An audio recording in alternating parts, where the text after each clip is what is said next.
To have the discernment, because living that fast life or that street life, and it can be alluring to a lot of people, but having the discernment to say, hey, I've had enough, or because this is where this road ends, or this is where this road leads to, and being able to walk away from it, it takes a lot of discipline. It takes it's not an easy thing. Let me just tell you this: it never leaves you. Okay. Okay, you can have behaviors that will leave, but once you get a piece of that, you got a piece of that. You understand what I'm saying? You just know how to do things differently. So I've learned how to take my negative and put it into something positive. That's all that is. I just switched it all the way around. And my children, honestly, Nietzsche, mean everything in the world to me. When I tell you I love my kids, I love my children. So I cannot bring shame to my sons. Amen. I can't bring shame to them.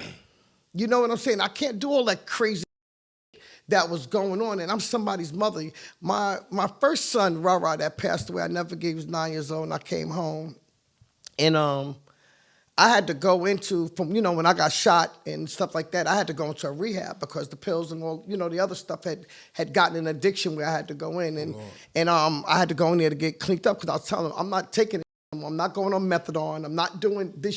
I'm not doing it. So then I still want to run the street because I still was hustling, whatever. I'll never forget, my son looked at me and he said, Debbie, he said, you got eyes? I said, what?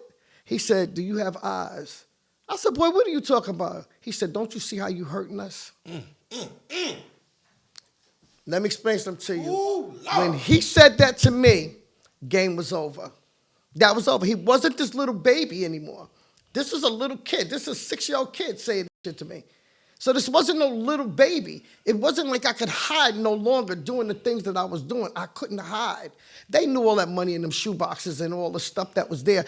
They was figuring out different things. You understand? Even though I didn't bring it around them and I thought I was hiding and I thought I was doing different things, but they seen this. Wow. Never. That cannot happen. That cannot happen where I can do this to my children. Yeah, that's heavy when a child. When your child notices and they see, and I snuck around Meech and did things like thinking that they didn't see things, that they didn't know what was going on. I was hiding and I wanted them to have everything, thinking buying them all this stuff and doing, no, that's not everything. But I knew that I had to do better for me. You know what I'm saying? And for them. And I sat down and told them, I'm leaving. I'm going to leave and I'm going to go somewhere different, to find somewhere different for us to go. You know what I'm saying? And I remember going through that with them. And I came to Georgia. And I remember I called my sister, and she didn't believe me. And she said, yeah, right, I said, I promise you I'm getting the hell up out of here, because they never think I was going to be in New York. I said, I'm getting out of here. And when I called her from the airport, she said, where you at? I said, I'm in the hospital. I'm right here in the airport in Atlanta. She said, you where? I said, I'm here. I came here with 2 suitcases. I left everything there. And I said, I'm not going back.